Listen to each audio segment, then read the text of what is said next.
Right. So good evening, everyone, for joining us today. I am Sushma Shukla, Associate Professor of Economics at Piedmont, Virginia Community College. I am Chair of the Board of Directors here at the East Coast Colleges Social Science Association, also known as ECCSSA. I would also like to introduce our Vice Chair, Dr. Babita Srivastava, and Board of Directors, Dr. Stan Green. On behalf of ECCSSA, I am truly delighted to welcome you all to today's colloquium.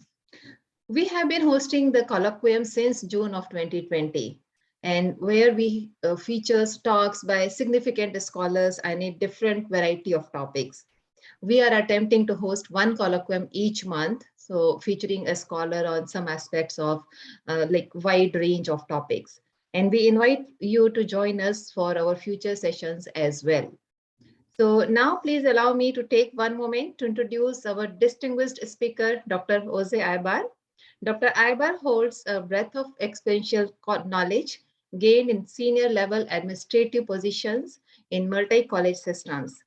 His postings have placed him at the center of operations for systematic decision-making regarding economically disadvantaged students in the US, as well as for international students from Latin America. He has also been at the heart of statewide decision-making regarding the Cuban immigration to the US and developed recommendations for their incorporations into the mainstream of American society. Currently, Dr. Aybar is developing a web presence to provide support for students entering college and their parents. He resigned from the presidency of Richard J. Dell College, one of City Colleges of Chicago in 2017. During his 8 years as president, he was as responsible for the administration and oversight of a comprehensive community college in a multi-campus environment with over 16 sites. Prior to that, he served as Associate Vice Chancellor of Arts and Sciences for the City Colleges of Chicago at the district office.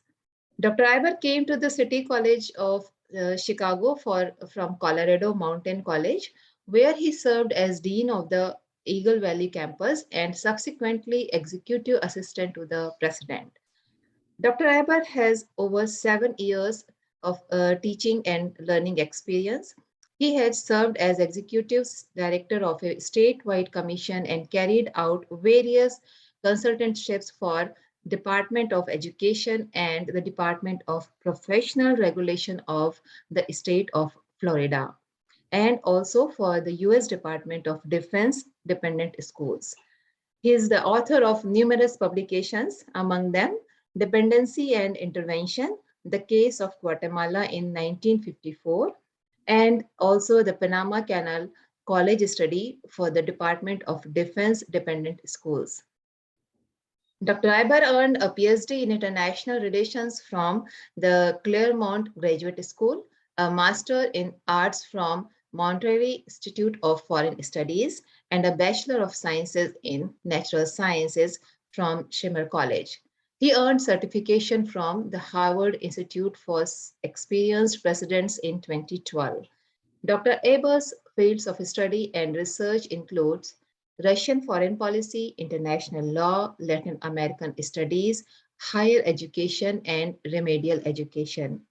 Dr. Aybar will talk for about 45 minutes, which will be followed by questions and answers from our participants.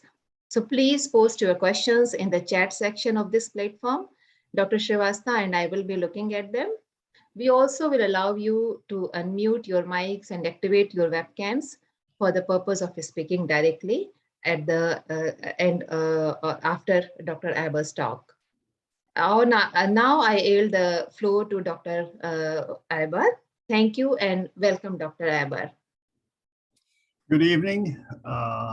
It is indeed a pleasure to be here with you all. This is a subject that I find very exciting. And let's start the PowerPoint, please. 1 second.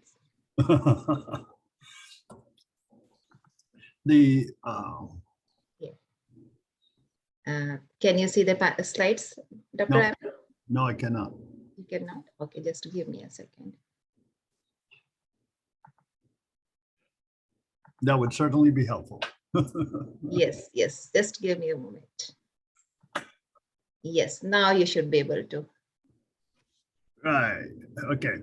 So the title of my presentation is Higher Education on the Verge of an Academic Renaissance. And this is very misleading, but it is right on target in many ways.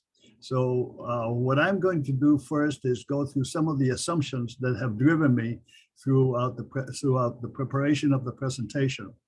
And please note that everything that I had written prior to in preparation for this presentation, I had to scrap because it didn't quite fit the presentation after events that have taken place in the Russo-Ukrainian military operations / war. Next slide, please.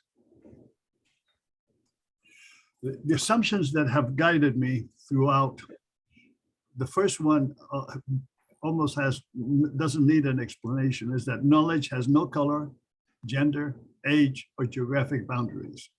And that is becoming increasingly clear as we proceed through the 21st century.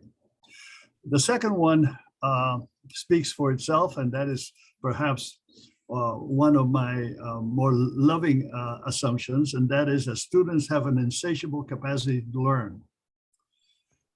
The third one speaks to the boundaries of higher education and the constraints that we normally do not consider as constraints, but they're there nevertheless, and they're almost invisible, but they're most definitely they compose the structure that guides us in higher education. Among these are the Carnegie Unit and governmental dictates, and I will be elaborating more on that. One thing which my research has shown is that there have been some reforms in higher education, and quite often we mistake those for reinvention. These are generally minuscule when you put them in a historical framework, when you put it in a trend line of time. And as a matter of fact, the Harvard, for example, has had 2 reforms in its entire history that it calls reforms. And it's interesting that higher education, with all of the knowledge that we supposedly have at our disposal, has only had 2, and they were both coming out of Harvard. And last, and this is goes along with the students have an insatiable capacity to learn. Learning takes place across multiple dimensions. It is, by its very nature, integrative in scope. It is not linear. Yet we assume that it is linear, and we prepare our presentations along linear dimensions. Next slide, please. The objectives of this presentation are to show parallels between the characteristics attributed to the Renaissance and the trends that are taking place today, specifically as they affect academia. I will be speaking strongly about the major constraints that are hindering the development of the academic curricular transformation that we're faced with. And we'll be cataloging major areas of concern regarding the constraints on higher education from the impact of environmental forces and the Russian-Ukrainian military operational war. So those are the 3 objectives that I have for this presentation, and we'll see how well I do in the process. Next slide, please. The Renaissance took place over a period of over 300 years. And it didn't happen all at once. It wasn't just a 14th century or 15th century phenomena. And it had 5 major categories of that have been addressed by historians and other political scientists. The first is increased interaction between cultures, the rediscovery of ancient Greek and Roman texts, the emergence of humanism, different artistic and technological innovations, impact of conflict and death. Now that is the model, if you will, the framework that we're using to compare what was then to what is now. And obviously, we're not really discovering any Greek and Roman texts, so we can examine what else is happening now as compared to the Greek and Roman texts. Next slide, please. So speaking about increased interaction between cultures, the Renaissance, the Crusades in 1095, where they went across the European nations, and they went all the way down to the Middle East, and there was the first contact of the, if you will, of the European world with the Middle Eastern cultures in a large measure. At the same time as that was happening, there were the wars between the nation states in Europe, particularly in Italy, and this was the Vatican versus the republics. And this was control over the land area and control over the population. Now, by comparison, what do we have today? Well, obviously we have the Russian-Ukrainian war, which is causing us significant displacement. We have had in our recent past history, the various US interventions in the Middle East. Excuse me. And then the other one that we have had is the immigrations from the Middle East into Europe. And these have been significant. And also the massive immigration into the European Union from the Ukraine. And there we've had a movement right now, which is somewhere about 2.2 million. And it is expected to go as far as 4 or 5 million by the time this is over. So the next slide is going to show, next slide, please. The immigration to selected countries in Europe that have taken place as of 2021, and the percentages show that the percentage of the total population, which are immigrant population. And it's been interesting that they run between 14 and 16%, with the exception of Finland. And Finland is a rather interesting country as far as the immigrant population, because of the presence of the Somalis, particularly, that have made their presence only too well known, and have caused significant problems for the rest of the Finnish population. The overall issue in all of these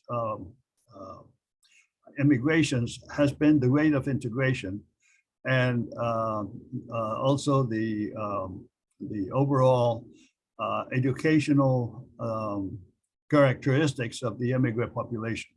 So the European Union has had a drop in the birth rate that is significant. And as a result, they welcome the immigrant population that's coming in, and they're extremely welcoming of the displaced Ukrainians, particularly because of the fact that they're going to be providing the European Union with a workforce that is ready to move into positions within the country, within the respective countries, to fill the range of labor needs that they have. So the war, even though it is causing a significant displacement, it is also a boon for the European Union. But this is all part of the subset of issues that is affecting the migrations and the interactions between cultures in Europe at this point in time. Next slide, please. The rediscovery of ancient texts. Well, obviously, we don't have any Greek and Roman texts that we're going to be discovering right now. It's interesting that that process lasted over 200 years during the Renaissance. And that the primary site of those translations was actually Toledo, Spain. They had a school of translators there. And it was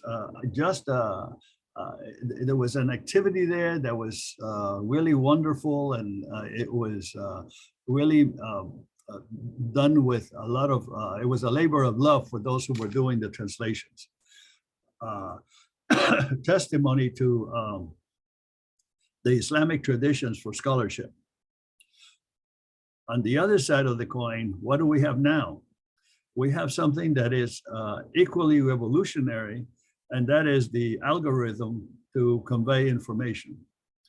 And that is moving information faster than a speeding bullet. Blockchain technology is being explored. China is establishing entire zones for blockchain, and specifically for the utilization of the cryptocurrency. Excuse me. Next slide, please. Another element in during the Renaissance was the emergence of humanism. And in the Renaissance, it was the belief in the power of education to create useful citizens. It was a rejection of scholasticism. It was a rejection of the church in many ways, and all of the prescriptions of the church. And it was also the formation of scientific academies. Now, the humanist movement in the world today, but particularly in Germany and in Colombia, which is interesting because there are two different sites of activity. The humanist movement in Germany is based on an anti-Islam reaction. So it's really formulated around a reaction to the immigration that has taken place, of which I spoke just a few minutes ago. The humanist movement in Colombia and in Latin America, which is taking increasing strength, is a democratic and ethical life stance that affirms that human beings have the right and responsibility to give meaning and shape to their own lives. Humanism stands for the building of a more humane society through ethics based on human and other natural values in the spirit of reason and free inquiry through human capabilities. Humanism is not theistic, and it does not accept supernatural views of reality. Now, in addition to that, it is also tied to the green movement. So it has another active component, which is moving it forward. So it's a connection to the earth and to the sustainability of our very beings as we're moving forward into this dangerous times when we're seeing the damages that are being caused by the utilization of gas and oil to the extent that we're doing so far. Next slide, please. Now, the impact of conflict and death are stark. Excuse me. The Black Death hit Europe between 1347 and 1352, and again in 1630 and 31. And it caused 20 million dead. And for us right now, the post-pandemic world with COVID-19, we have lost 6.7 million and rising. And we are expecting more as a result of the various variants of the COVID. Not to the extent, of course, of the Black Death, but it's the same concept taking place in both areas. So there's a similarity in terms of what actually happened. Next slide, please.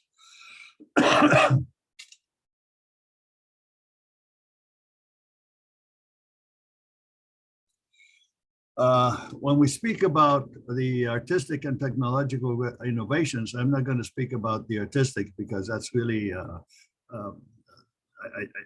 there's an area that I need to do more research on, but on the technology, In the Renaissance, these are a couple items that I thought would be interesting for us to really know. The major one is Gutenberg's printing press. And here, this was the first time that the person in the street could have a sheet of paper that had writing on it. Now, that did not mean that he or she could read, but they definitely had the means by which you could get information out. Gunpowder, the musket and pike, eyeglasses, transfusions, telescope, and of course, the scientific method, without which we could not have made the discoveries that we are making today. In the post-pandemic world, we have the cryptocurrency and the algorithm. Perhaps the most important thing is that we have a decrease in the time from innovation to production of final product, which we have never had before to this extent. You can almost think of the product and you can have it in terms of a format within days, and you could actually have it in production within a month. So that's the type of things that we're seeing that are revamping our economy. And we also have an unbelievable short time in transmission of information from across national boundaries. What's happening in the Ukraine right now, we have it in the news within the hour, if not less. That is, in fact, the type of the impact of the knowledge that we're seeing. Knowledge has no boundaries. We're also seeing the rise of something called the knowledge economy, and I'll be speaking to that in the next couple of slides. Additive manufacturing, high performance geometry, automation of meat packing. I mean, that's overwhelming to think that you could dismember a chicken with a robot and have it repackaged and put in the shelves in a matter of hours. I mean, it's simply unbelievable how far that has gone. And Tyson has the major producer of chickens has completely automated their plants, laid off a lot of people who were hit with COVID, as a matter of fact, and just completely changed the nature of production. And it goes on. So there's a certain amount of comparison between the things that took place in the Renaissance and the things that are taking place today. Next slide, please. There's certain parallels that take place or we can show across the 5 categories. The US undeclared war on Russia is providing a proving ground for what is to come. New technologies are being tested. Meanwhile, the country is being devastated and will need to be rebuilt. This is definitely an interaction between cultures. It's not the most pleasant one, but it's definitely one that is going to be long lasting. Excuse me. Major contribution is being made in terms of disinformation as leaders try to twist their reality to their advantage. The comedian president, and I don't mean any disrespect, it's just that he in fact was by profession a comedian, is a master at disinformation and at bending the public media to his will, even as he takes increasing control of his country and is moving very fast to become an authoritarian dictator in his own right. Now, that is an interesting sidelight, almost political in nature, but he has managed to do away with any dissent. He has managed to do away with any political parties in opposition. And he's making sure that his base is thoroughly covered and is under his control.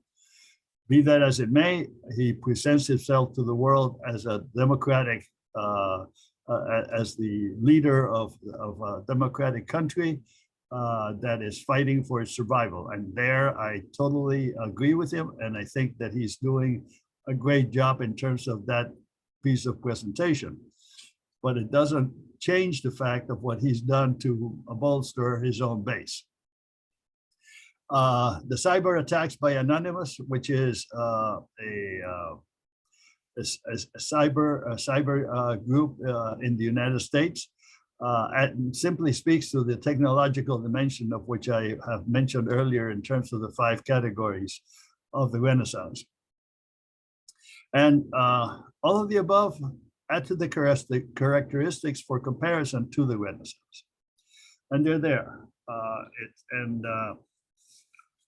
It's not an assertion, and I'm not, by this I don't mean to say that they're perfect parallels, because they leave a lot to be desired in terms of anything that is absolutely fits all the categories in the exact same mode, because there's no way that we're going to be rediscovering Greek and Roman texts at this point in time. That's been done. But we have a means of communication with the algorithm that is absolutely changing the way we do everything. Now, what does this have to do with higher education? Next slide.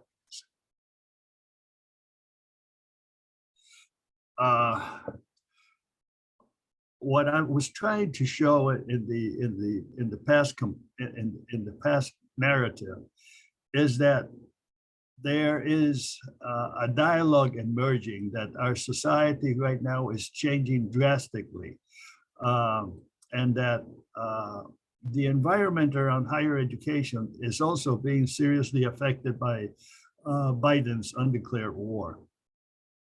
That all of these forces, whether you think of them as good or evil, they're there and they're having a direct impact on higher education. And that as a result of that, and the history that goes along with it, there are a number of factors that are not generally recognized as impediments that need to be examined in order to generate a renaissance in higher education. And what I'm really suggesting here is that as the crisis emerges, this is an opportunity to have the crux, the chrysalis for a regeneration of academia. Next slide, please. So the constraints that I have noted in higher education are 4 in general, and there's one more that I'll speak to as well in the process. The first is the Carnegie Unit. The second are the governmental policies and procedures. The third is the administrative diversity oversight committees, and then the demands for economic efficiency that is being made by the legislature versus the knowledge economy. Next slide, please. All right, so the Carnegie Unit. How many of you know that the Carnegie Unit was assigned as the basic standard for participating in the pension system devised by Andrew Carnegie in 1906? Now, how many of you knew that? Just don't raise your hands, just think about it. Pension system, Carnegie Unit. Okay, so what and by the way, this pension system later turns out into the TIA-CREF, which we're so happy with, because that's our future, that's our pension, that's what we're going to get to when we retire. It's going to come out of TIA-CREF. The credit hour, or the contact hour unit, actually the contact hour unit came out of Harvard, but it became the credit hour for Carnegie, measures the amount of time that a faculty member faces a student. It is the on-seat time whose cumulative effect establishes the measure of the degree. So 120 hours of contact time with an instructional 1 hour of instruction each day, 5 days a week for 24 weeks. That is the effect of the Carnegie Unit. And we get paid according to the seat time of the student, and the seat time of the student is what adds up to his graduation requirement when he or she achieves the 120 credits. Now, the question for all of us is, does time equal knowledge? Does time on task equal knowledge? Next slide, please.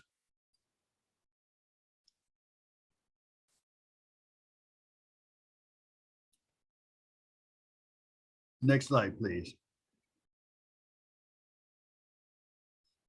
No, I'm missing one. Okay, next one, please. Okay, so the father of the Carnegie Foundation, Ernst Boyer, is quoted quite often, and what he said was this: "I am convinced the time has come once and for all to bury the old Carnegie unit. Further, since the foundation I now had created this academic measurement a century ago, I feel authorized this morning to officially declare the Carnegie unit obsolete." Now, that is from the executive director of the foundation and his commentary on May 24th, 2013. The Carnegie unit is an input-based model that is now forced to accept output functions. And the output functions are all in the qualitative area. It is not meant to measure the quality of the knowledge gained. There is no consideration given to the cognitive aspect of learning. And I add a simple note for just to make us laugh in the process or cry, depending upon which it is. TIAA-CREF owns 2 million acres of land valued at 10 billion US dollars. This is a side note to consider that the pension fund that we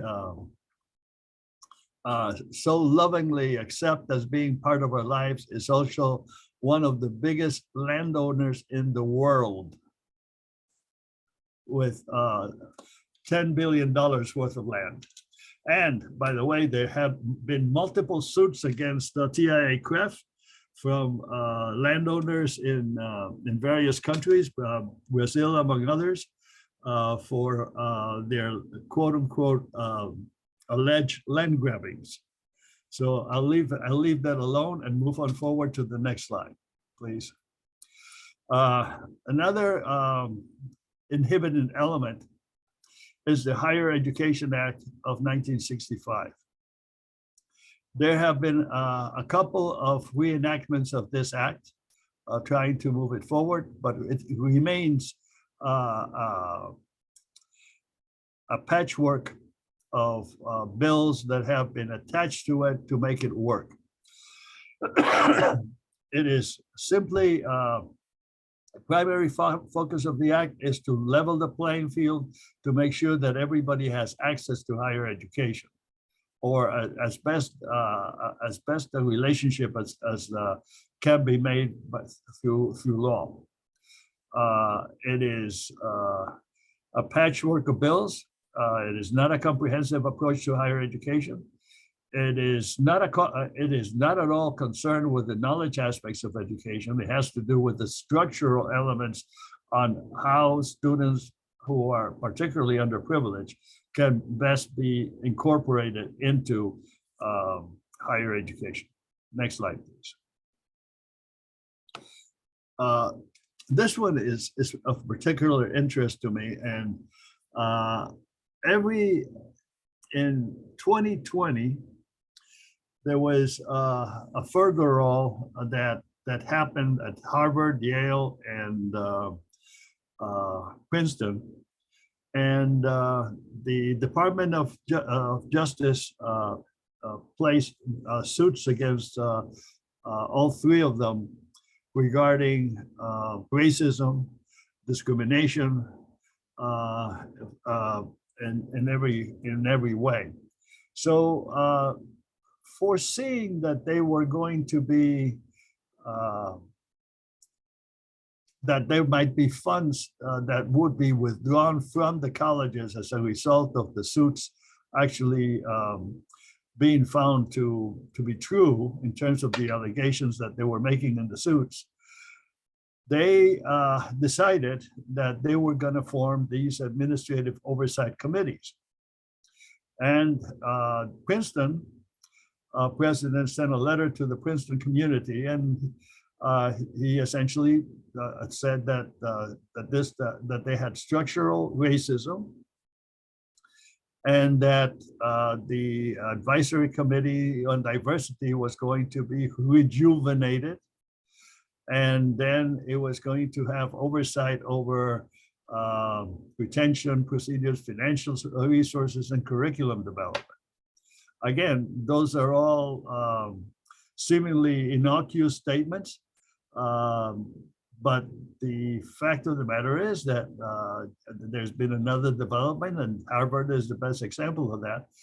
It has increased the amplitude of its committee by adding the Affirmative Action Office to its mandate. So now it has a little bit more teeth and is starting to exert its weight.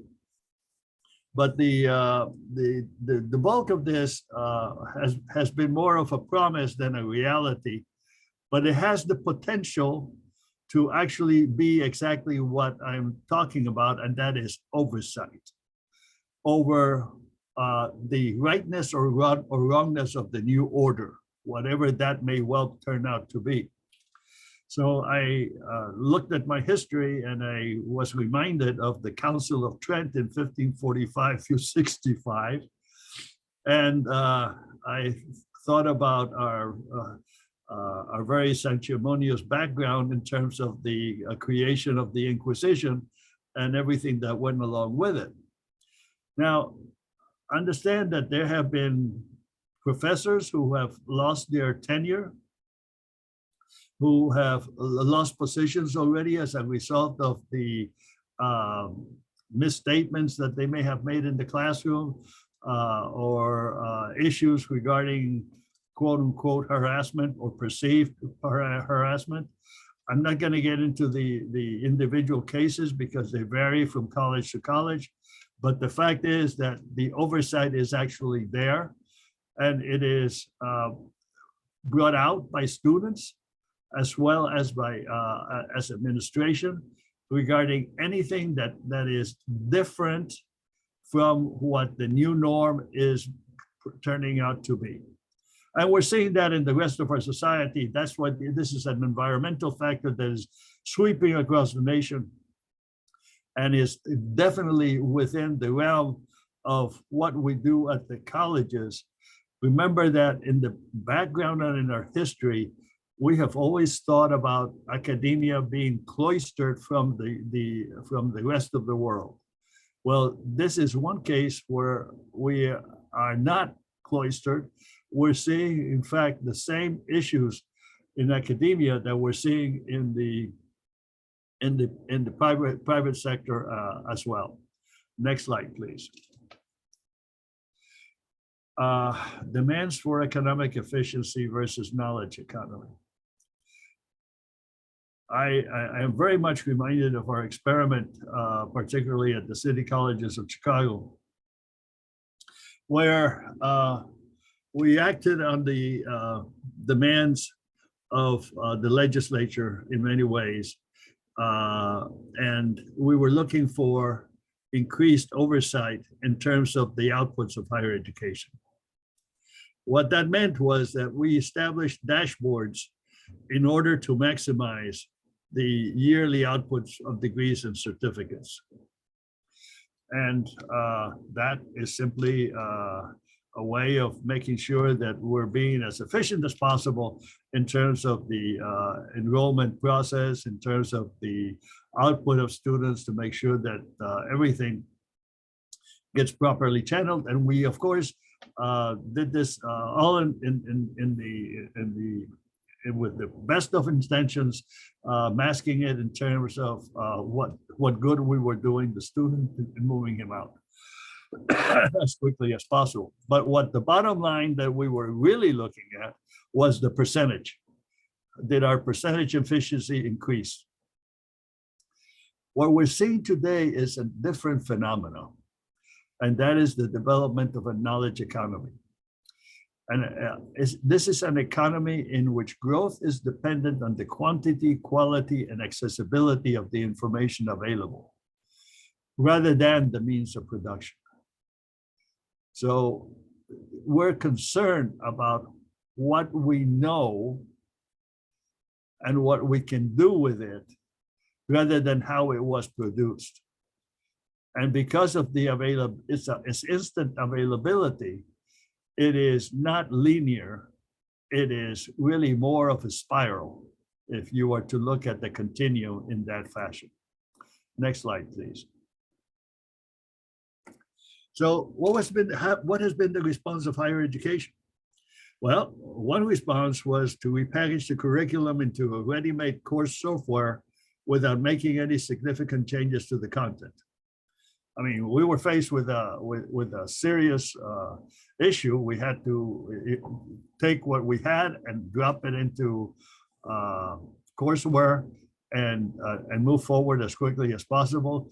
We were, in some cases, we were able to give our teachers, our faculty, a short intro into how to deal with the software. In other cases, it was sink or swim.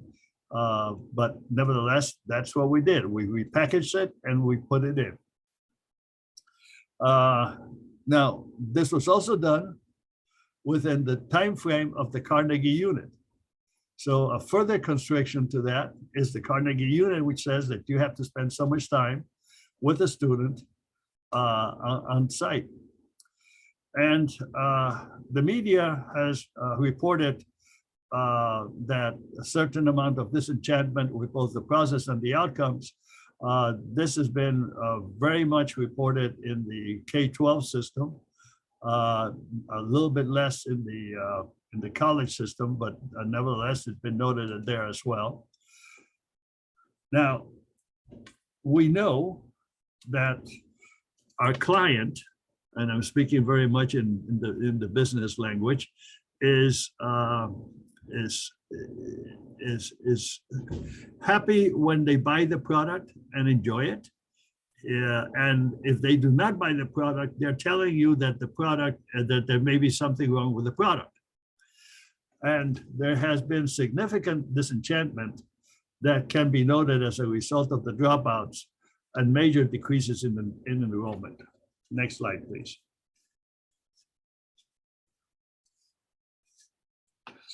Now, there have been selected responses to the socio-political changes in higher education. One is privatization, and that is that the private sector has decided that it is going to fund or provide funds or subsidize given academic programs. Now, they're noted. I haven't noticed any private sector entity to go out of its way to fund English departments. I just haven't seen that, or French, or history. They've all been on the business side of the fence or on the manufacturing, and even then, it's been small in the overall numbers. Another reaction has been the creation of alternative credentials, and the private sector has come and created alternative credentials over which we have in academia no control. This is done by the private sector. It is reacting to a set of skills that they perceive as necessary for what they do in their respective businesses. And there has now been a wave of dismissal of degrees and credentials altogether. And they're hiring in terms of the perceived skill that the individual has. So they're replacing their perception of skills rather than the gold standard, which is the degree and or certificate. And there have been attempts, sporadic that they may be, by the private sector to raise the issue. And what you're saying is this: you, higher education, are producing a product which we cannot use. And that you're saying out loud. Now, they're also following up with it in a different way. When I looked up the data, the private sector expenditure in-house alternative training programs exceeds 87.6 billion USD. That is a massive statement of something being wrong in the house of higher education. If anything, that if you add the factor of the drop in enrollment, which speaks to student disenchantment, and the private sector expenditure to this amount, which exceeds the overall equivalent expenditure by the US government by at least 6 or 7 times.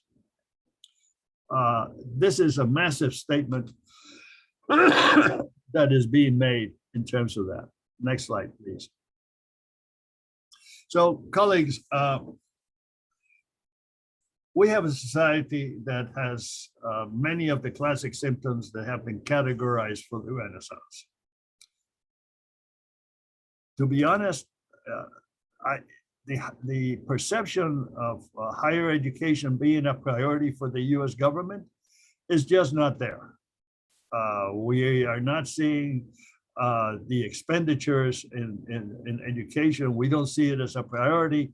So even though we declare, we have this undeclared war with Russia, we're not putting our dollars into creating the capacity in education that we need in order to handle the overall challenge that not only Russia but China also represents. So let's, we're concerned like we have in the past. We're always concerned with the Sputnik going up, and in 1957, that's exactly what happened. And then shortly thereafter, we started making centers of Russian foreign studies, of everything related to Russia as a big concern. So we cannot wait until something like that happens again before we rebuild our house in higher education. The private sector has taken the initiative to take care of itself, and they're showing that very clearly.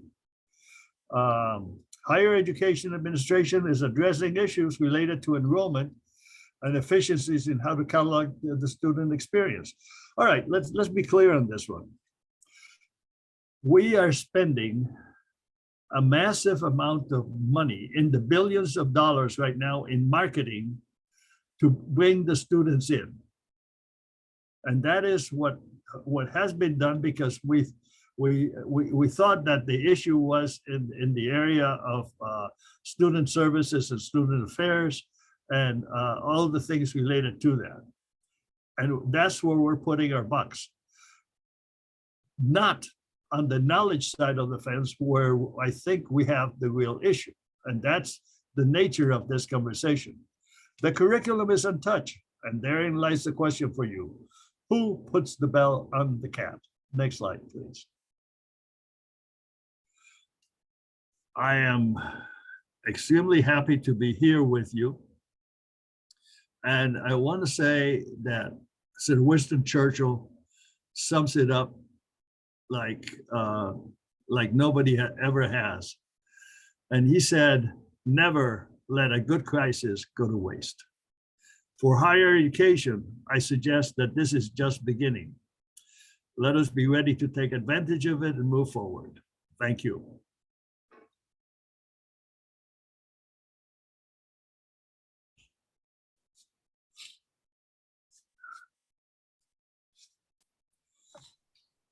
All right. Thank you so much, Dr. Aybar. It was really a very nice presentation. And yes, higher education does not seem to be a priority for US government. All right. So thank you so much for sharing your thoughts here. And now we are open for the questions from our audience. Please, you can unmute yourself and we can discuss. Okay, I'm happy to start. I'm sorry, someone else want to talk? Oh, no, go ahead. I just wanted to say great presentation, Dr. Aybar. I kept you up. Thank you. Oh, Jose. definitely. I took 3 pages of notes. It was like a history lesson and everything. Thank you, Jose. I was going to maybe start things off by referring back to the Churchill quote, which I was sort of, which I think was a great culmination, which is that, in fact, so what you are saying, Jose, is that the Renaissance was the result of a crisis, a variety of crises, and that good things came of it.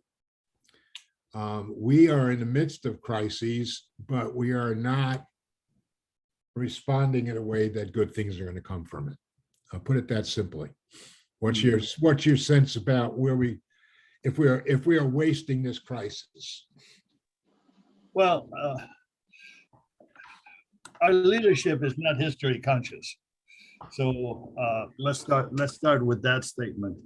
Our history, our leadership is very much tied in the moment and in staying alive for the next election. Right. So I'll be very blunt. I mean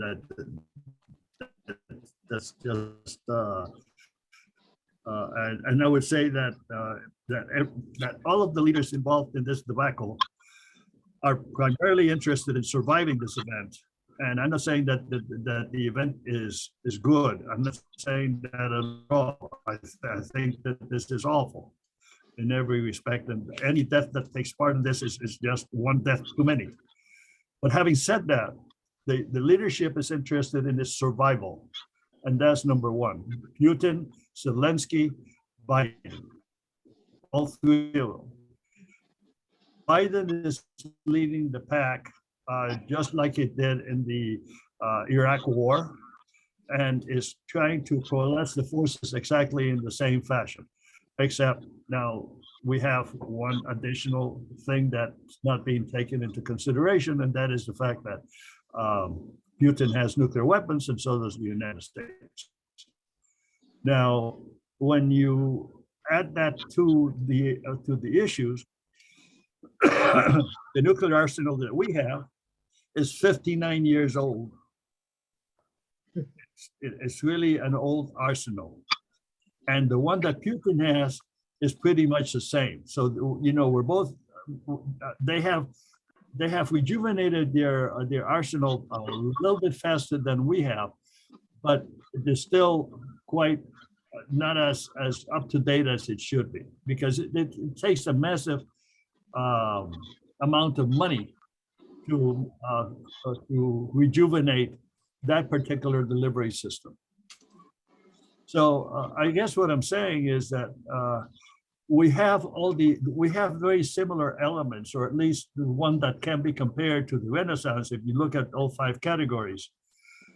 But it is not generating the crisis is there, but there's no leadership that seems to be able to use it to the effect that it is needed in terms of higher education. And the higher education community is not even thinking in those terms, because they're also thinking about survival. Their primary concern is, how much am I spending for bricks and mortars while I have all my faculty at home, and they're using the online stuff, and you know, I still have to maintain the buildings.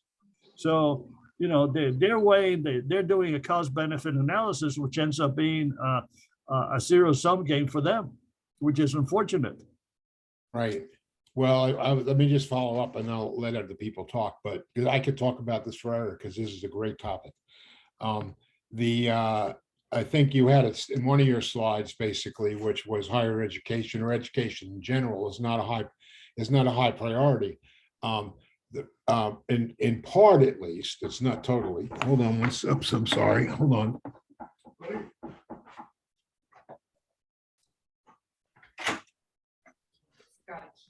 Sorry. Okay. Sorry.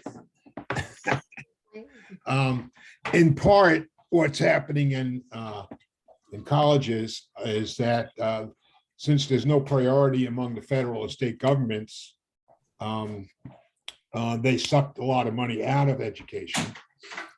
Not that we've done great things with our money, and that has enforced basically this economic response, which I agree is not the proper response. But the fact that education is not a priority, it leads to this loop, which I guess the point I wanted to make is I take your point with regard to political leaders, but we don't have an educated populace. And so that leads to poor lead. I mean, that leads to, in many ways, at least in many cases, the election or selection or whatever, or the takeover of bad leaders. So it's really a downward spiral we're in, because if the population does not get educated, and if it's kept economically deprived, then in fact, that's the way toward, whatever, even within democratic societies like our own, a rather inefficient, ineffective, and in fact, belligerent society in many ways, because as you well know, because you wrote the articles, which you've been writing the articles about it. We've had the Monroe Doctrine, and we have overthrown many dictators. We don't, I think, do it as brutally as Russia is doing it and has done it. That's probably because we didn't have to. But it's been brutal in its own way. So, again, the interesting thing to me from your talk is, how can we not waste this crisis, and how can we get higher ed to be more, or education in general, more activated? So you said something like, I'm not exactly sure what scholasticism is. I guess, is that like, basically Sure. monks in beehive huts? Is that what you're talking about? Essentially, scholasticism was the rejection of the church. Right. Okay. So, yeah. It's the rejection of the church doctrines. Right. And movement into science. Right. So how can we get education away from its own, not religion, but mired, in my opinion, very mired, old-fashioned commitment to knowledge for its own sake kind of thing, and that's putting it in a positive way, in my view, into one that's connected with societal problems. So we can make that jump like the Renaissance made, right? So we can find those new texts, whatever formation they're in. Well, I don't think that it is going to be a discrete leader who is going to do this. Right.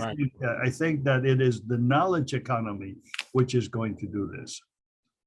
And it is, and we're not going to have to lift a finger. It is going to happen, naturally evolve. I mean, right now we don't know what to do with cryptocurrency, but it is taking over the world. You can't, right now, El Salvador is the only cryptocurrency state, nation state in the world. China is experimenting on blockchain technology and the cryptocurrency in special zones before it opens it up to the entire Chinese state. So that's already taken place. So it's a question of time before the algorithm moves forward fast enough to make it happen. In terms of communication, as the algorithm is being used, we're seeing that phenomena on a daily basis with all the news and the way it comes out, and the instantaneous nature of the news. So those are two examples of that. I want to add one more thing, since you were so nice enough to open up the dialogue in that fashion, and that is the role of faculty, which I did not speak to at all. But faculty, by their very nature, they get their degrees in a given area, let's say history, as an example. And then they want to, they're specialists in medieval history. And if they could teach all of their courses in medieval history, that's exactly where they would stay for the rest of their lives, and they would be totally happy in that area. And we would hire them for exactly that expertise, by the way. But and this is from the heart, because you know that I love knowledge. as much as well, it's always been part of my life. So, but is this what the society needs? And how do you divorce the specific niche of the faculty member to teach that history course when the need of society may be something else? And that is the nature of the dialogue which we need to have internally. Do we need a 4-year degree? I don't think so, not anymore. I think that probably we need a 3-year degree, if that much. And so what does that mean for community colleges? Well, it means that they add one more year. And that for the community colleges is essentially a piece of cake. It takes adjusting, but it can be done. For the 4-year colleges, it means a retailoring of what they're doing as well. Now, if we had to do a 3-year degree tomorrow, I would say that the forces that the community colleges would be faster in adapting than the 4-year colleges and universities. And that's simply because of the nature of the conservatism that exists within the 4-year college and university. I'm not saying that it isn't there in the public colleges, in the 2-year colleges, because I heavens know that I know that phenomenon very well, and it is also there. But it's less of a stretch for the community college than it is for the 4-year college. And the other thing is that we would then have a greater mass of students moving forward than the 4-year colleges and universities could possibly handle at the same time. And also, it also means that you would have a higher output into society more quickly. So, there are all sorts of interesting ramifications that a 3rd-year degree would have. I agree.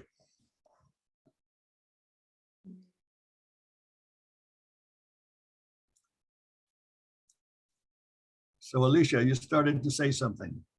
Oh, I just said I agree, but okay, what I would reflect on would be also the higher education. I liked when you stated that everyone has access to the higher education, but my comment would be, or question maybe, does everybody take advantage of that? I'm just thinking about how I was raised in Poland. When I was a child, we were always like taught the value of education, and we made like plans. I know that when I was in grammar school, I already knew that I want to go to college, and the same was with everybody in my family or in my neighborhood. But then when I moved to the United States, it was a little bit different also for me. I came here without knowing English, so I had to go through the ESL program and learn English and then continue my education. Dr. Aybar knows my story. And then, but I knew that in order for me to do something and get somewhere from point A to B, I had to go to college. So this was very important to me. And I'm working with students who are who are Hispanic or also Polish or from other nationalities. And I'm always trying to explain to them that if they will stay motivated and if they work hard, they can really accomplish something. So I'm hoping that a little bit I'm inspiring them, just telling them, yes, I'm the regular person who was like you, also an immigrant, and I just got somewhere. So that's everything, I think. Well, I think you hit it on the point, but the issue there is really the concept of the value of education. Right. Okay, the United States as a country gives lip service to education, but does not inculcate in the populace at large that education has value. Right. So unless you do that, like they did in Poland with you, it is not part of the gestalt of the country. That That's the word that covers it and embraces it universally. So that is the main issue. But the other thing is that students come to colleges not knowing where they want to go. Okay, so my analogy to this, and this is, I have a bus in front of the college, and it doesn't have a statement in the front of the bus that says where it's going. Would you get on the bus? Well, probably not. Well, that's exactly the point, because you don't know where you're going.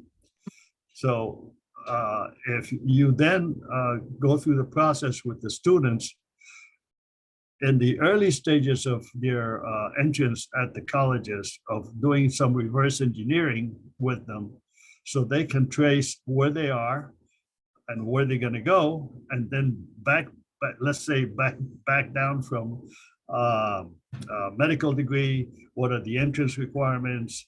What do you need to get to those entrance requirements? Do you need a BA or a BS or whatever? Okay, what do you need to, what are the entrance requirements for a BS or a BA? And then bring it down to the 2-year college, and then bring it down to the level of high school where they started. If you have a student go through that process, then they have an approach to what the entire college curriculum is going to look like for them with their desired outcome goal. That we're not doing. And as a result, students come to us, they don't know anything about the 4-year school, and they think that somehow along the way, they sort of pick that up, and that's it. And that's unfortunate, because in order for you to decide that you need to get an A in your English course, that you need to get an A in the other course, and that you need a 3.5 at least in order to get into your bachelor's, you don't have any markers so that you can set for yourself, and you have no way of knowing what it is you need to do in order to get there. So that to me is a major failure in the entire counseling and advising approach that we take, because what we're interested in counseling is you need to take this course and 2 of these and 1 of that, and all together you have enough to get those 120, those 60 credits in order to get your AA. That's it. That's what the advising process looks like at this point. It's not much more than that. Yeah, So we need to have like or students need to have like a strategic plan to know what to do, like you are saying. exactly. And I was doing that daily when I was there with the students in their classes, and they got it. And all of the success classes that I spoke at, I would do that with the students, and it was an eye opener. Right. So, and they could see it. I mean, and that was part of the work that they would do in that class in order to figure out what is it that they have to do. If you do that with them and take the time, they'll see, among other things, that you're interested in the student and that you're investing in their pathway. But it is not a pathway that says 2 of this and 1 of that and 3 of that make you the 60 credits. No, that's really unfortunate. Plus the fact that those 60 credits are not related. Sometimes, yes, You know, yes. so that's another element as well. Yeah, I want to add this point.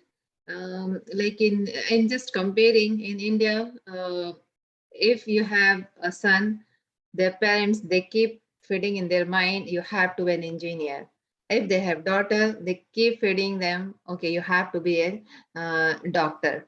So are we lacking in terms of like family environment or societal environment? So students are, or our young generation, they are not able to see themselves where they want to go.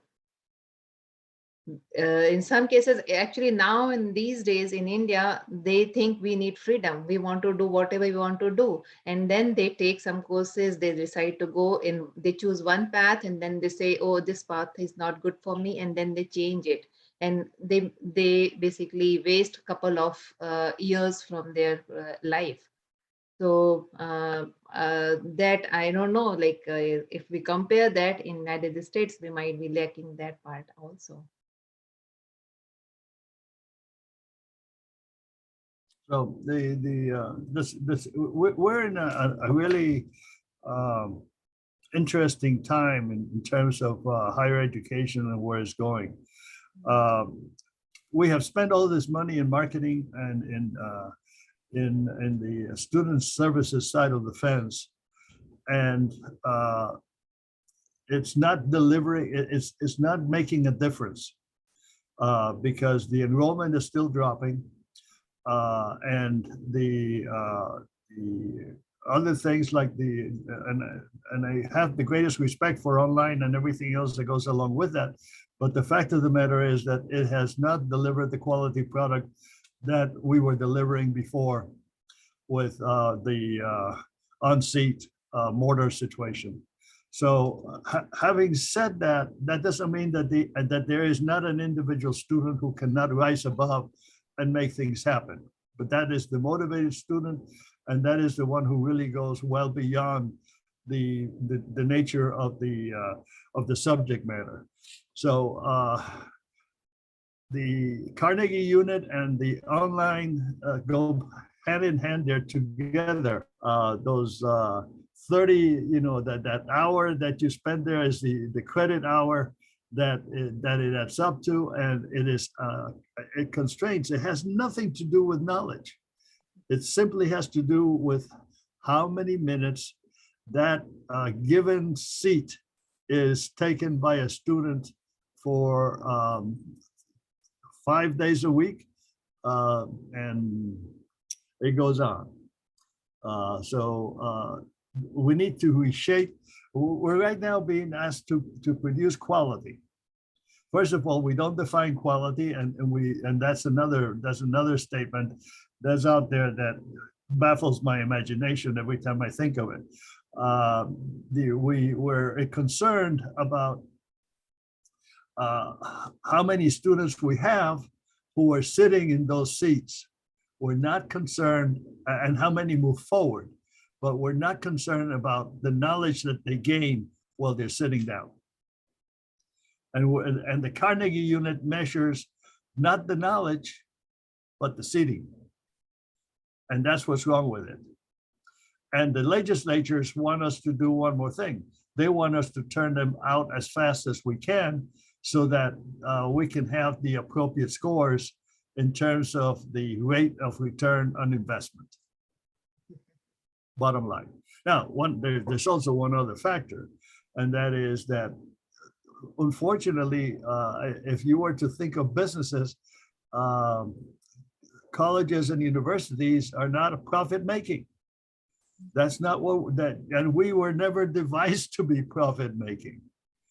And that's part of the challenge that our society faces, because on the one hand, they're looking at ROI, the return on investment, and then they look at us and they say, well, where's the ROI? And they don't see it. And now they're seeing it less than ever before. And that is the nature of that is the nature of the concern. And that is why I believe that we're at the point of a crisis that is going to be hitting us very shortly. That's why I said in my initial description of this entire presentation, are we on the verge of a renaissance? Because the renaissance entails the complete reformulation of the curriculum. I'm not concerned about student services. That's done or is done pretty much as well as it can be done so far. I'm sure that with the algorithms, we're going to go even further because they're going to be able to shape how we think about that, which is something that we may not like, but is definitely happening because we're able to interact with the computer, and the computer will pretty soon have the exact ads that we want to see and the subject matters that we want to see popping up as ads, so that we'll be able to reshape our minds in that area. So Big Brother is watching you in every way. I I agree, and I agree even with the last comment, which I hate agreeing with, but it's true. And I agree with the whole thing you lay out. My observation after having done this for 45 years now is that well, a couple of things. First of all, I think higher ed was probably well adapted for people like me, maybe you, Jose, as well, obviously you, in meeting our needs. And maybe even our generation's needs in a sense, because for me, for example, it prepared me broadly enough to plug into the booming economy, the kind of what was left over from the post-war economic boom and the echo boom a little bit. But now that was a blip, and now we're in economic decline, and we all know that today's students are living. 30-year-old today is for the most part not living up to the standard of living of their parents, even, let alone my standard of living is 5 times my parents probably. But my kids are barely, they don't own homes. They had a hard time forming families. They're now doing that now in their 30s. And a lot of that is economically driven. But so I think the crisis, has there's a couple of possible outcomes. The one we're heading toward is, as you pointed out, the people that sort of know, at least within the capitalist framework of what needs to be done, are taking over education. And on-the-job training, and I know this is going on at least 20 years, on-the-job training has been increasing, and companies are finding it effective, and it's a lot of money, but it's apparently still fits within the business model to train their own employees and not assume they assume that they come in relatively uneducated from the point of view of doing their job, and that's from professional on. I'm not just talking about people that are getting jobs which just require sort of repeated kinds of things, but professionals, even lawyers and doctors to a degree, although they probably have law schools and med schools probably are doing somewhat better. But the good doctors I run into are all doing constantly learning, and a lot of their training is done. Obviously, it's built into the system. They do residencies, and the lawyers do whatever they call themselves, clerkships. That's a form of apprenticeship. So that's built into there. But that means that, in fact, the classroom part of the education and the undergraduate part is not preparing them sufficiently in many ways. I mean, I'm not saying you shouldn't get an undergraduate degree to become a doctor, but I'm saying it's not sufficient. Necessary, but not sufficient. So the crisis is that, you see, I was just reading a story yesterday. I don't remember, it was probably one of my schools I went to. The faculty are fighting over salary. I'm not denying faculty do not make a lot of money, but that's not the issue. The reason they're not getting the salaries is because the state has pulled the funds. It's politics. It's the fact that the schools are not doing what they need to be doing. It's the fact that the schools are now just tuition driven totally, which makes them the worst of capitalists. I've often said, the example of that would be that universities portray student loans as financial aid. That's Orwellian to me, absolutely Orwellian. Student loans are not aid, except aid into debt. They should call it student debt. They should be honest about it. You will have to borrow $100,000 to get your degree. They shouldn't say, we're giving you this aid package and it includes a loan for $100,000. I mean, that's not inaccurate, but it's a marketing spin, right? So I think that we either have to do a lot of the things you're talking about, especially curricular wise, Carnegie unit wise, get out of that old fashioned stuff, or the corporate world and the real world and the governmental world and the NGO world will take over education. And maybe that's where it needs to go. Maybe that's the Renaissance. The Renaissance is that education gets swallowed in by society at large. I did not in any way suggest, I did not in any way suggest that it was going to be separate. Okay, so I simply said that this entire crisis was happening and that it was going to involve education, higher education. Maybe it will, Seth. Maybe it will. Maybe that's the transformation, that Well, universities will be just places where, people do university things, but the education at whole will be done within the broader range of apprenticeships, residencies, clerkships, whatever works for in the financial sector, whatever works in the technical center. I think you have a lot of elements in there that are coming together. You have the knowledge economy, which I think is going to be a leveler of across the board, because that will make knowledge. It's you look at Google and you bring out something that you need immediately. You use it and you put it aside. You don't have to go to the library and go to the librarian. Take a course on it. You don't have to take a course on it. And be looked down by the librarian as Nini, why didn't you find this in the first place? And that's right. I told you it was. That's Google is completely neutral in terms of that. It's there. You point at it and you bring it out. You put it on the paper and you move on. Gorgeous in every respect. That's right. But there's one thing that we're not taking into consideration either, and that is the changing demographics of the student body. Right. And that in the United States is going to make a difference as we proceed. And we're going to be seeing a greater Hispanic presence as we move forward within the next couple of years, particularly. So that's going to be there. And they're going to come in with different backgrounds, because we cannot assume that the word Hispanic means Mexican.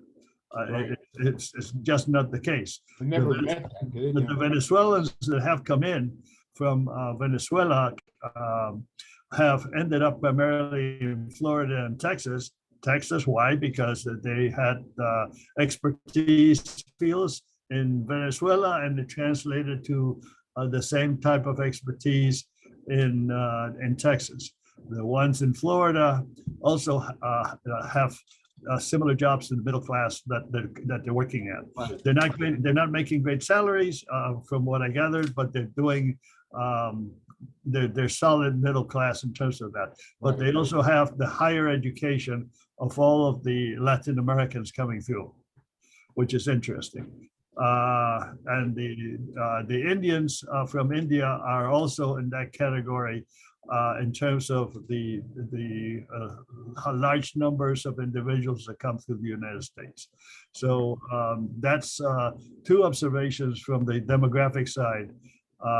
Now, we have not, Alicia, you mentioned that you had to take ESL, and that was your entry level through adult education, that's arised in some way, shape, or form. Is that correct? Yes. Okay, so what I think would be very beneficial for the United States is to require, no longer you're coming in and you're going to Chicago and that's the end of your relationship to the federal government. No, I would suggest that all immigrants coming to the United States have to go through the community college, and that would be the funnel for their educational experience prior to being assimilated into the country.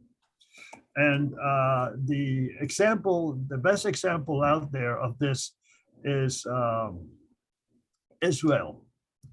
And they have a process whereby the immigrant comes into the country and immediately goes into a camp, essentially, dormitory, and has they work, but they're there, and they also have to take courses in Hebrew so that they're able to move within the country. The point being that if you do an assimilation process that is goal oriented, the immigrant will thank you because they're being given the options of how to make a living in the United States. The other way, it is helter-skelter. It is throwing you to the winds of capitalism, if you will. And that's fine if you think that everybody can survive capitalism. Not everybody can. Not everybody's great at gaming it. No. So this would be a more humane way of dealing with it. Now, in Israel, they go from the camp to the kibbutz, where they spend 3 years, and then they come back into society wherever they want to go. I'm not suggesting that we go quite that far, Yeah. but we have that we use the expertise of what we've got, which is the adult education concept, and expand it to take care of the 15 million that we get on a yearly basis as immigration. So, Spoken like a true president of a community college. well, I agree with you. No, I think it's a great plan, but I don't think a lot of people know enough about community colleges to speak of it like you do. So. well, I mean, the adult education process Right. also needs to be rejuvenated. Right. I mean, it's way outmoded because I mean, even all of this can be concentrated so that it could be a fast-moving process to help the families to move forward into the society. Right. I mean, not everybody's going to be at the level of education of the Ukrainians coming into the EU at Right. this point, where the lawyers will be, assimilated much faster, and they will find jobs for them in some way, shape, or form that meet their credentials. Whatever those may be, or in manufacturing, or Right. whatever they are. But that's not how we're viewing society, because we don't have the value of education where we should have it all the way down to the grade school and the home. Right. Because it's not just there, and in TV you don't see the value of education. You see people achieving degrees and you see their togas, and that's it, but you don't see much more. Right. I think that's a great perspective. Let me just comment on that, because it brought another thing to mind that I was going to say, but it's really, I think it's interesting attachment to what you're saying, which is we have immigrants take ESL courses when they need them, right? But we don't have Americans take Spanish courses. We don't have Americans learning Spanish, even though 40% of the, no, it's not 40, I don't know, maybe it is 40% of American population's first language is Spanish, right? And I've always mentored students that, I don't care what they major in, but they need to take a minor in business, and they need to take as much language as they can. And since most high schools, I don't know how you find this at community colleges, by the way, but most high schools require a language, of some language, 1 year, 2 year, 4 years. I had to take 4, most are like 2 now. But the colleges, and even the better ones, don't require language. And you will find advisors, to a great extent, telling students not to take languages because they're hard and they don't match up with the major they want them to match up with. So I would say that the other side of the story, Jose, which is the brilliant framework in terms of immigration, also needs to be dealt with the native population in terms of making education more valuable by teaching American students from the beginning communication skills in more than one language. It doesn't necessarily have to be Spanish. Spanish is going to be a major one. But, I don't know, there are there's French, there are people coming from Ukraine now, so some kind of Slavic language. You could speak Ukrainian, and you know this, I don't know if this is true or not, but you speak Ukrainian, you can sort of understand Russian, maybe Polish, I don't know, but maybe not, but maybe you can learn Russian if you know, whatever. But Spanish is probably the one, and maybe a little, I don't know, maybe Spanish is the one. But in any case, we place no value on that. And I would ask those of you who are involved in community colleges, is that true also in community college? Because it's certainly true in four-year colleges. Languages are discouraged, if anything. And that's a pity. Yeah, Well, go on, Alicia.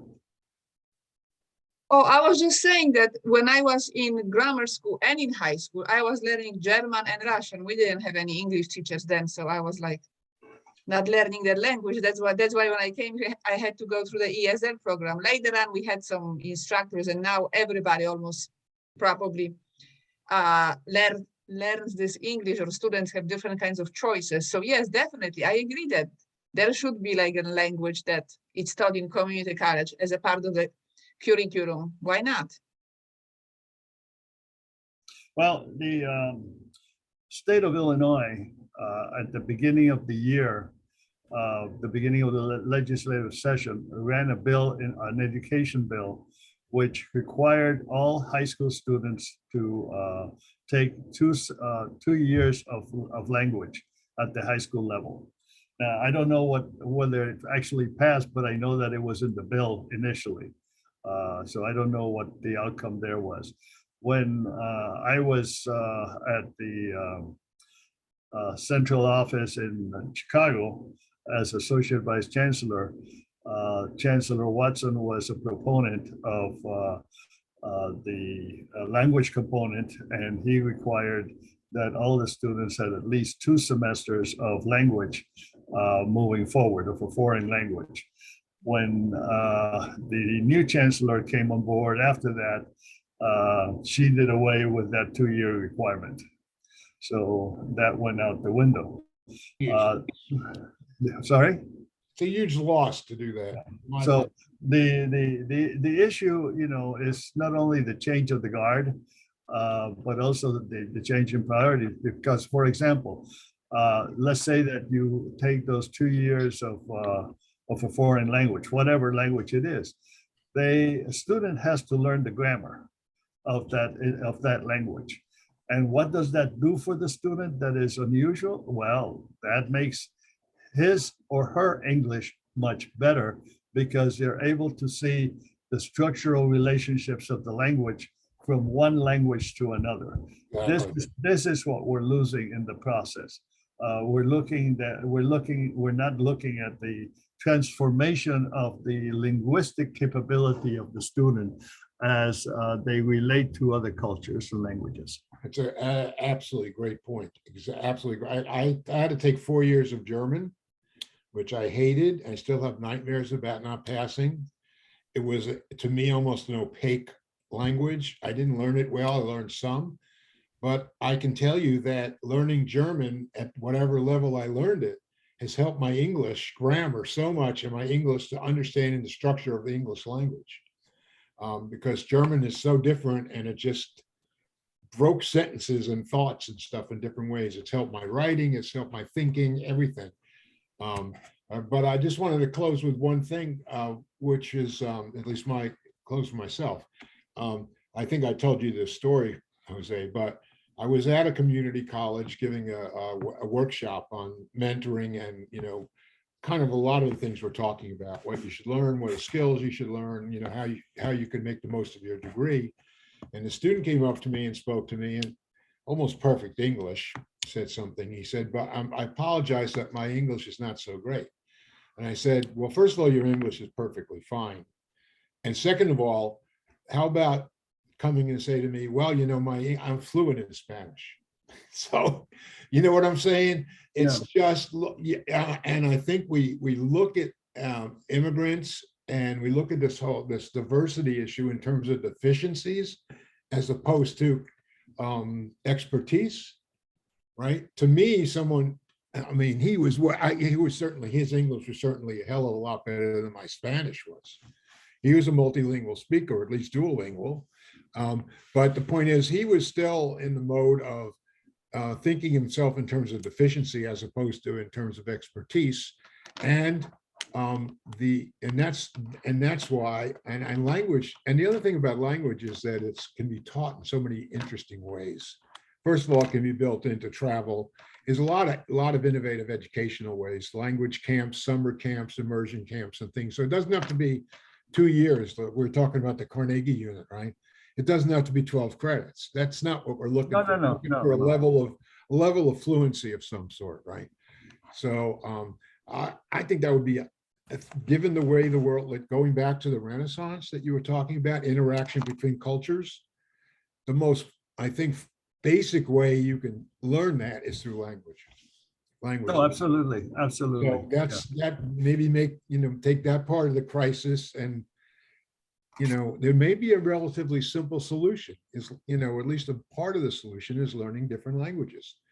Like immigrants have to come here and learn English, but we native, and it's probably true in other countries, I don't know how many, but Europeans tend to learn a lot of languages because they interact with a lot of people all the time. But I don't know how much, but the average Frenchman, for example, speaks, how many languages they speak. Maybe they speak French and English. Maybe most of them speak French, English, and German. I don't know. Well, probably right now is probably French and an Arabic language, given the population. So that is most definitely possible. So we're in a situation where a lot of these elements are coming together, but there's no design as to how they're gonna come together at all. That it's chaotic, and that is part of the beauty of the moment that we're living in. And we're also in a pressure cooker because of the undeclared war that Biden has made on Russia.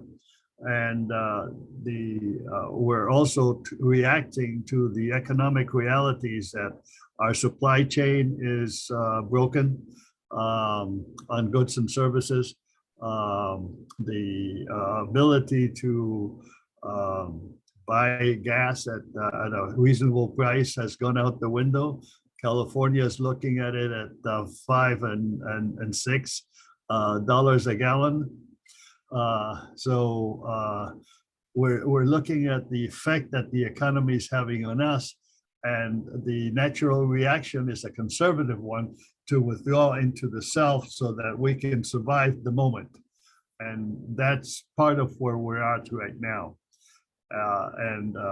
Academia is already isolated. The faculty are teaching from their homes, so they have lost many of the interrelationships that they had built up over time at the colleges and universities where they're located. So that isolation is not helping this to develop the bubbling of the crisis. But in spite of that, the crisis is here. Private sector is letting us know that we have a problem, and that we're not turning out students with the skills that they need. That's loud and clear. They've been saying that for 10 years or more. And now they're saying it even more stridently by virtue of the OJT that they're doing and the amount of money that they're spending there. That to me is a classic statement of saying that the nature of the supply is not quality enough to meet the demand that they have. Now, that translates into an economy that is skewed and that is costing us money. And I mean, it's costing academia money because the students are walking with their feet. They're walking away. They're not walking towards us. So how do we turn that around? What is it that we need to do in order to make that happen? And that is the ultimate question of this presentation on the Renaissance. I think this topic is so interesting. We can talk all night. It is not going to get end. So I think it's time to conclude our session. And I think it was a really very good talk. I really enjoyed it, and it was a very good discussion as well. So thank you so much, everyone, for joining us here. And take care, everyone. And see you also. I would like to say one few Please things. go ahead. Yeah, thank you. I was waiting. I really want to say something. So, Dr. Aybar, this is a wonderful talk, and the way you are like talking about like you included like all countries such as the developing country India and developed country USA. You were talking academia criteria. That's really very informative. I really like it. And actually these days like academia, if you see like it doesn't matter in nation, international, it's like everywhere keep changing. And the way you explain is very relevant, very awesome. I really like it. Thank you so much for this information. I really appreciate you. It's wonderful, really. I like it. I kept you up, huh? I like it. And also, I would like to add one more thing in India. Like now, things are changing, but still, most of the university they are having like a bachelor degree only 3 years. Even I had bachelor degree. I went only 3 year college, not 4 year. We don't have like a freshman, sophomore, junior, senior. We do not have like that. We had first year, second year, final, like BSc, BCom, BA. So 3 year degree. Now some universities changing, but still some of them having 3 year degrees. 3 year only. That's it. Yeah. That's why when I came here, so like when I evaluated my degree, they're kind of lacking 1 year. So I had to do some extra courses here, which I did in community college. Yeah. So because here we have 4 year degree, bachelor degree. Yeah, Yes. Yeah. All right, then. Thank you so much, everyone. Have a good night. Bye-bye. And then, Thank you. Bye bye. Thank you. Alicia, bye. See ya. Thanks.